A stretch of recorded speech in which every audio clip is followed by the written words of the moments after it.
সিনার ভিতরে কোরআন আছে। আল্লাহ পাক কোরআন যেই জায়গায় রাখেন, যেই জায়গার ভিতরে রাখেন, আল্লাহ পাক সেই জায়গাকে কোরআনের মতো মর্যাদা দুনিয়াতে বাড়ায় দেন। সুবহানাল্লাহ। ঘরের যেই জায়গাটার ভিতরে কোরআন থাকে, যেই কাপড়ের সাথে কোরআনটা লেগে থাকে, যেই কাঠের দেয়ালের ভিতরে কোরআন রাখেন, যেই আলমারির ভিতরে কোরআন রাখেন, শুধুমাত্র কোরআন রাখার কারণে কাপড়ের দাম বাড়লো, কাঠের টুকরার দাম বাড়লো, আলমারির দাম বাড়লো। আর যার সিনার ভিতরে কোরআন আছে, ওই সিনার ভিতরে কোরআন থাকার কারণে হাফিজুল কোরআনের মর্যাদা আল্লাহ বাড়ায়া দিছে। একই কাপড় দিয়ে কোরআনের গিলাফ বানান, একই থানের কাপড় দিয়া বাজারের ব্যাগ বানান, দুইটার অবস্থান কোথায়? আকাশ পাতাল। ঠিক তদ্রুপ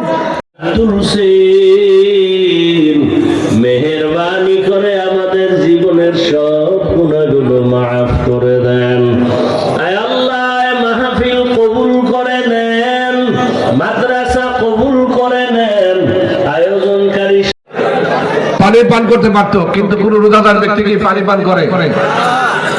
যত ক্ষুধায় সে মারা যাক, কিন্তু সে ব্যক্তি কি করে না?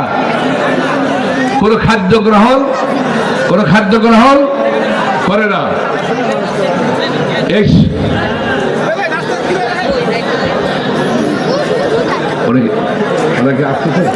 নারায়ে তাকবীর, নারায়ে তাকবীর। কলকাতা হুজুরের আগমন, নারায়ে তাকবীর। সাদ্দাগঞ্জের পক্ষ থেকে, কাশিমপুরের পক্ষ থেকে, দারুস সুন্নাহর পক্ষ থেকে নারায়ে তাকবীর, নারায়ে তাকবীর। কলকাতা হুজুরের আগমন, আমরা সিদ্দিকী সাহেবের আগমন, হাবিবুল্লাহর আগমন। নারায়ে তাকবীর।